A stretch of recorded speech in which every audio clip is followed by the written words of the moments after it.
Welcome to Sports Science Insight, the channel where we break down scientific evidence and turn it into practical knowledge for training, performance, and sports medicine.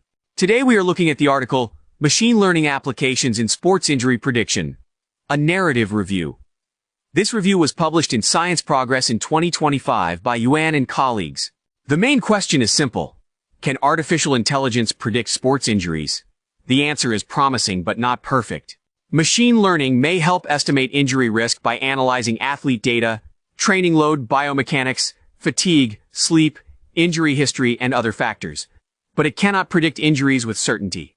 Current models still face major challenges, including limited validation, inconsistent methods, weak interpretability, and difficulty working in real-world sports settings. So this video is not about saying AI will replace coaches, clinicians, or sports scientists.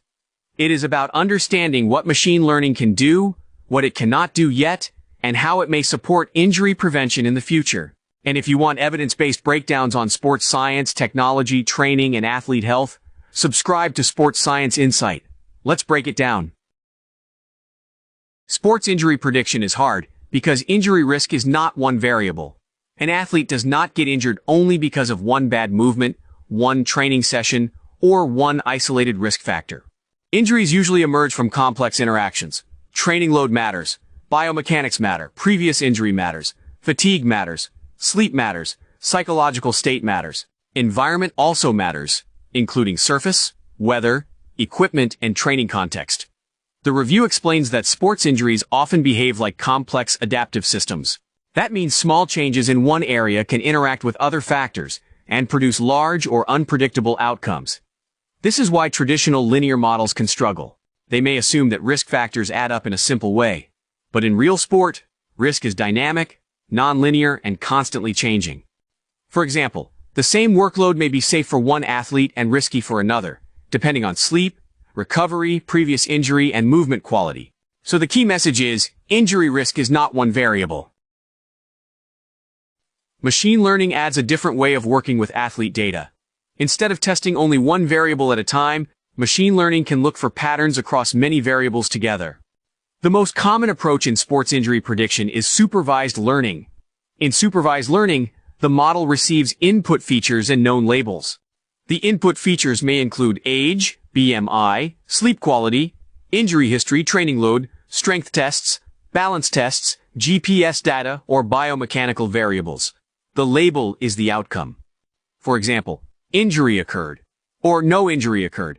The model then learns patterns from past data and tries to predict risk in new data. This does not mean the machine understands injury like a clinician does. It means the algorithm finds statistical patterns that may be useful for prediction. So machine learning can help detect relationships that are difficult to see manually. But it still depends on the quality of the data, the modeling process, and the way results are interpreted. ML learns patterns from athlete data. A good machine learning model does not start with the algorithm. It starts with the pipeline. The review emphasizes that pre-processing and feature engineering are not optional details. They strongly shape model quality. First, researchers collect raw data. This may come from screening tests, medical records, GPS systems, questionnaires, or performance assessments. Second, they pre-process the data. This includes cleaning errors, handling missing values, removing duplicates, and scaling variables. Third, they perform feature engineering. This means transforming raw variables into more useful predictors. For example, instead of only using total running distance, researchers may create workload indicators, acute to chronic workload ratios, or changes in training demand over time. Fourth, they select and train the model. Fifth, they evaluate performance. And finally, they interpret the model. This matters because poor data preparation can produce poor predictions, even if the algorithm looks advanced. Good prediction starts before the algorithm. So what kind of data do these models use? The review shows that studies used many different feature types. Demographic data, such as age, height, weight, BMI, and sex. Injury history, including previous hamstring injury, ACL injury, or general prior injury. Training load data, such as total running distance, sprints, accelerations, exposure time, and GPS metrics. Biomechanical data, such as joint range of motion, force asymmetry, balance, and movement control. Physical fitness data, such as strength, endurance, jump performance, and Y-balance scores. Psychological and perceptual variables, such as sleep quality, burnout, fatigue, and emotional state. The review also notes that many studies focused on non-contact injuries. About 69% of the included studies focused on non-contact injuries during training or competition. This makes sense because non-contact injuries are more closely linked to measurable individual data, such as workload, fatigue, physiology, and movement patterns. Contact injuries are harder to model because they often depend on collisions, tactical situations, player interactions, and unpredictable field dynamics. The model is only as good as the data.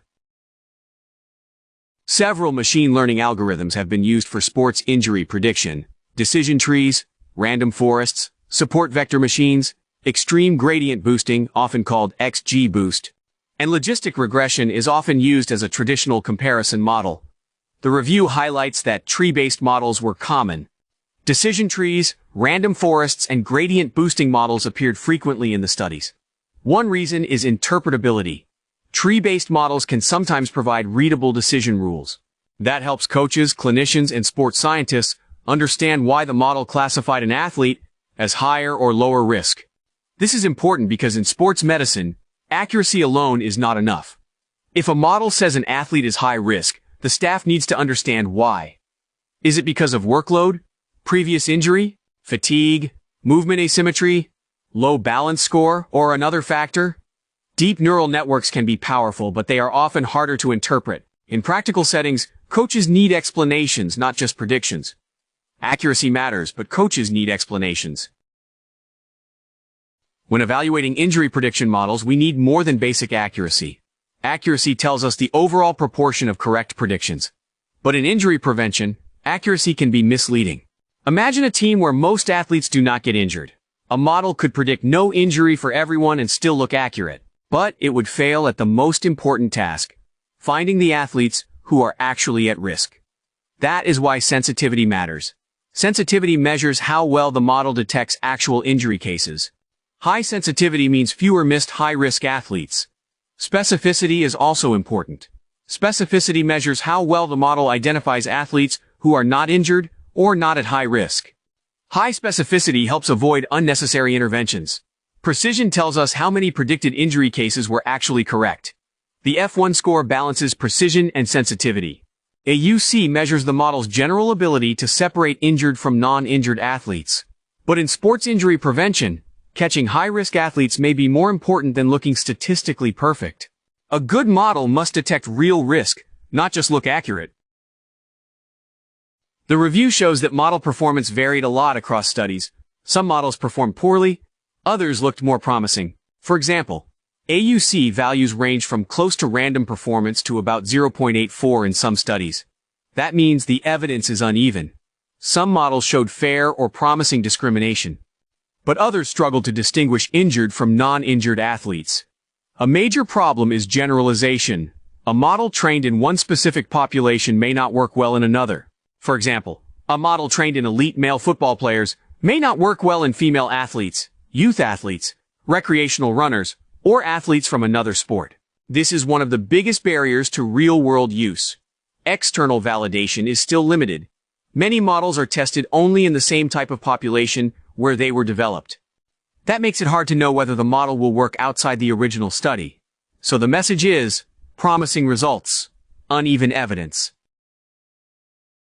One of the biggest problems with machine learning is explainability. A model may predict that an athlete has high injury risk. But why? If coaches and clinicians cannot understand the reason, it becomes difficult to trust or apply the model. This is where methods like SHAP can help. SHAP values can show which variables influence the model's prediction. For example, SHAP may indicate that training intensity strongly increased the predicted injury risk score. But there is a trap. SHAP does not prove causation. It only shows how much a variable influenced the model's output. So if training intensity has a high SHAP value, it means the algorithm used that variable heavily in the prediction. It does not automatically prove that training intensity physically caused the injury. That distinction is essential. Prediction is not causation. Machine learning can support decision-making, but it should be interpreted with domain knowledge, clinical reasoning, and context. Otherwise, we risk treating statistical associations as biological explanations. So what should we take from this review? First, machine learning can support injury risk monitoring. It may help detect patterns that are difficult to see manually. Second, data preparation is critical. Pre-processing and feature engineering can strongly influence model performance. Third, sensitivity matters. In injury prevention, identifying real high-risk athletes may be more important than maximizing overall accuracy. Fourth, interpretability matters. Coaches and clinicians need to know why a model flags an athlete as high risk. Fifth, external validation is a major gap. Future studies need more diverse populations, different sports, female athletes, youth athletes, recreational athletes, and real-world testing. The final message is simple.